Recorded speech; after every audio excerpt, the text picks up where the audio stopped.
On October 10, 1963, the CIA sent a cable about a man named Lee Harvey Oswald. 43 days later, that man would kill the President of the United States. And for 60 years, parts of that cable stayed hidden from the public. Why?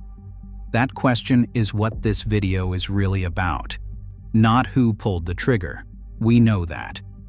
But what our own government knew, what it hid, and what those secrets tell us about the difference between the official story and the documented record.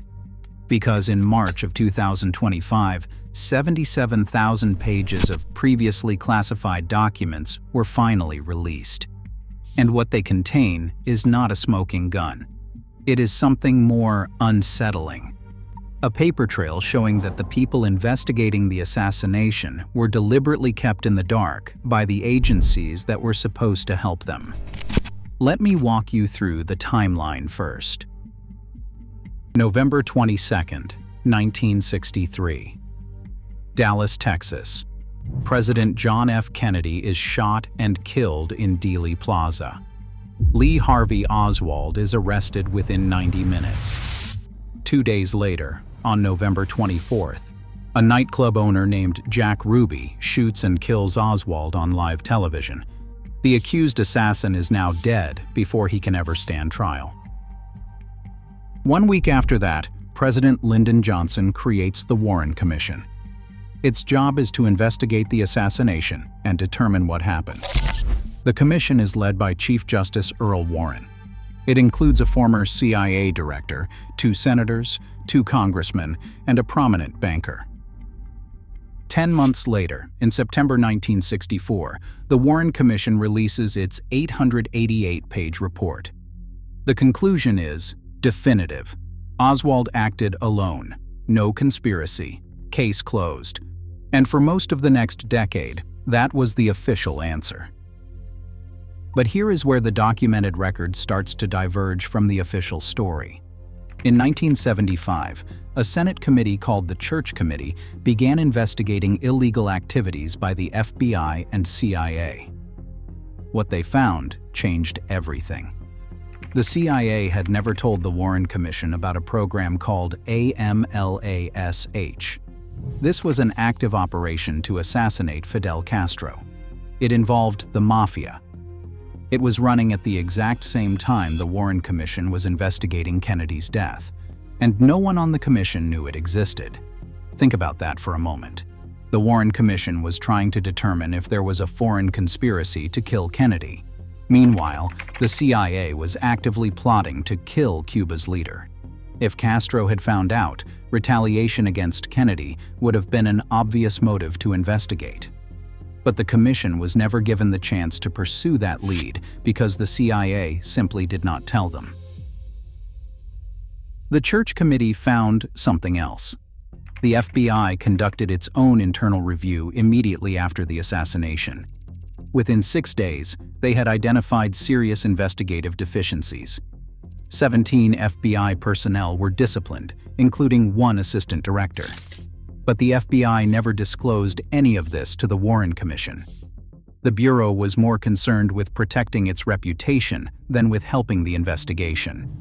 Senator Richard Schweiker, who served on the Church Committee, said it plainly in a television interview in 1976. Quote, "The Kennedy assassination investigation was snuffed out before it even began. The fatal mistake the Warren Commission made was not using its own investigators, but relying on CIA and FBI personnel, which played directly into the hands of senior intelligence. That is a sitting United States senator saying the official investigation was compromised from the start." Now, let me show you the artifact that sits at the center of the mystery. The October 10, 1963 cable. 6 weeks before Kennedy was killed, the CIA's Mexico City station sent a cable to headquarters asking for information about a man who had visited the Soviet embassy. His name was Lee Harvey Oswald. The CIA already had a file on Oswald. He had defected to the Soviet Union in 1959. He had returned to the United States with a Russian wife in 1962. He had been making headlines in New Orleans for his pro-Castro activities. The FBI had been tracking him and sharing reports with the CIA. But when headquarters responded to the Mexico City station on October 10th, they sent back a cable that deliberately understated what they knew about Oswald. They made it seem like they had only routine information. They cut the station out of the loop on the most recent FBI reports. Why would CIA headquarters downplay their own intelligence on a defector who had just visited Soviet and Cuban embassies? That question has never been adequately answered. And there is more from Mexico City. The CIA was running extensive surveillance on both the Soviet and Cuban embassies. Phone taps, photograph surveillance. They had the place wired. Oswald visited those embassies multiple times between September 27th and October 1st, 1963. He was trying to get a visa to Cuba. The CIA picked up his visits almost immediately. But here is where it gets strange. CIA recordings captured phone calls from someone claiming to be Oswald. But when CIA personnel compared the voice on those calls to the real Oswald after the assassination, they did not match. Someone had been impersonating Oswald on calls to the Soviet embassy. This was reported up the chain immediately after Kennedy was killed. Memos circulated among the top 4 officials at the FBI and the director of the Secret Service. This was not a minor detail. This was potentially explosive. And yet, when the Warren Commission asked about the tapes, they were told the recordings had been routinely destroyed before the assassination. Only years later did documents emerge showing that some recordings still existed after November 22nd. FBI cables from November 25, 1963. Reference the tapes directly. So the tapes existed. The impersonation was detected. And none of this made it into the Warren Commission's report in any meaningful way. Let me stack the red flags for you. The CIA never told the Warren Commission about the Castro assassination plots. The FBI never disclosed that it had disciplined 17 personnel for investigative failures. The CIA sent a misleading cable about Oswald 6 weeks before the assassination. Phone tapes from Mexico City were reported destroyed, but documents proved some existed afterward. Someone impersonated Oswald in phone calls to the Soviet embassy, and this was known within days of the assassination. The Zapruder film, the clearest visual record of the shooting, was purchased by Life magazine and kept from public viewing for 12 years. And perhaps most damning, in 2014, the CIA's own chief historian admitted that Director John McCone had participated in what he called a benign cover-up by withholding information from the Warren Commission. The agency that was supposed to help investigate the assassination has now officially acknowledged it did not fully cooperate with that investigation. So, who controlled the flow of information? The Warren Commission had subpoena power. It could compel testimony, but it had almost no independent investigators. It relied almost entirely on the FBI and CIA to do the legwork. Those agencies decided what to share and what to hold back. FBI Director J. Edgar Hoover wanted the case closed quickly. Within weeks of the assassination, the FBI issued a report concluding Oswald acted alone. This was before the Warren Commission had even begun its work. CIA Director McCone was managing his own set of secrets. The Castro plots, Oswald's contacts in Mexico City, the surveillance operations. He had every incentive to limit what came out. And President Johnson? He wanted the matter settled. According to his own recorded phone calls, he pressured Earl Warren to lead the commission by warning him about the danger of conspiracy theories leading to nuclear war. Johnson invoked what he called a little incident in Mexico City to convince Warren to serve. The fix may not have been in, but the incentives were all pointing in the same direction. Wrap it up, blame the dead man, move on. But not. Everyone inside the system was willing to stay quiet. In 1979, the The House Select Committee on Assassinations spent 2 years and $5.4 million reinvestigating the case. Their conclusion contradicted the Warren Commission. They found that Kennedy was probably assassinated as a result of a conspiracy. They could not identify who else was involved, but based on acoustic evidence and witness testimony, they believed shots likely came from more than one location. That committee was also harshly critical of the original investigation. They said the Warren Commission failed to adequately explore possible conspiracies. And here is something that often gets overlooked.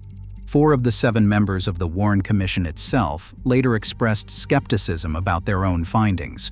Senator Richard Russell rejected the single bullet theory outright. He asked Earl Warren to include a footnote reflecting his disagreement. Warren refused. The Assassination Records Review Board, which operated in the 1990s, noted in its final report that doubts about the Warren Commission's findings were not restricted to ordinary Americans. Well before 1978, President Johnson, Robert Kennedy, and 4 of the 7 commissioners had all articulated some level of skepticism about the basic findings. The people who wrote the official story did not fully believe it themselves. So what was the motive for all this secrecy? This is where we have to be careful. Motive does not prove conspiracy, but it does explain behavior. The CIA in 1963 was an agency with a lot to hide. The Bay of Pigs had been a disaster. The Castro plots were ongoing and illegal. If it came out that the agency had been running assassination operations against a foreign leader while Kennedy was being killed, the political fallout would have been catastrophic. The FBI had its own problems. They had been tracking Oswald for years. They had a file on him. They knew he was potentially dangerous, and they failed to prevent the assassination. Admitting that would have been an institutional humiliation. For both agencies, the safest path was the same. Oswald acted alone. No foreign involvement, no domestic intelligence failures, no questions about what they knew and when they knew it. The secrecy was not necessarily evidence of guilt in the assassination. It may simply have been evidence of guilt about incompetence and illegal activities that predated it. But that distinction matters less than you might think, because either way, the American public was denied the full truth for 60 years. Now, let me bring you to the moment where all of this converges. In March of 2025, after decades of delays, the remaining classified documents were finally released. 77,000 pages. The documents reveal the extent of CIA surveillance operations. They name agents. They disclose expenditures. They show just how deeply American intelligence had penetrated foreign governments. But on the central question of the assassination, the documents do not change the narrative. Historians who have reviewed them say there is no smoking gun proving a conspiracy. What the documents do confirm is everything the critics suspected about the cover-up. The CIA was monitoring Oswald before the assassination. They knew more than they told the Warren Commission. They withheld information that might have changed the direction of the investigation, and they did so deliberately. Judge John Tunheim, who chaired the Assassination Records Review Board, testified to Congress in 2025 that the CIA deliberately misled his board about files related to a CIA officer named George Ioannidis. That officer had connections to Cuban exile groups that had been in contact with Oswald before the assassination. Tunheim's words were blunt. We were deliberately misled by the CIA. 60 years after the fact, a federal judge is on the record saying the agency lied. Now, go back to the opening of this video. A cable about Lee Harvey Oswald was sent 6 weeks before he killed the president. For 60 years, parts of that cable were hidden. Not because releasing them would endanger national security, but because releasing them would embarrass the agencies that failed to connect the dots. The question was never just who killed Kennedy. The question was always why the institutions we trust to protect us and to tell us the truth chose to do neither. The Warren Commission was given a mandate to provide answers. Instead, it was given filtered information by agencies protecting their own interests. The result was a report that satisfied no one and spawned 60 years of conspiracy theories. And here is the uncomfortable truth. The conspiracy theories exist because the official investigation was compromised. When governments hide information, people fill the void with speculation. Some of that speculation is wild and baseless, but some of it, we now know, was grounded in legitimate suspicion. The CIA did withhold evidence. The FBI did cover up its failures. The Warren Commission was not given the full picture. These are not theories. These are documented facts now confirmed by the government's own records. So, what do we make of all this? I am not going to tell you there was a second shooter. The evidence for that remains disputed. I am not going to tell you the CIA killed Kennedy. There is no proof of that. What I will tell you is this. The official story was built on incomplete information.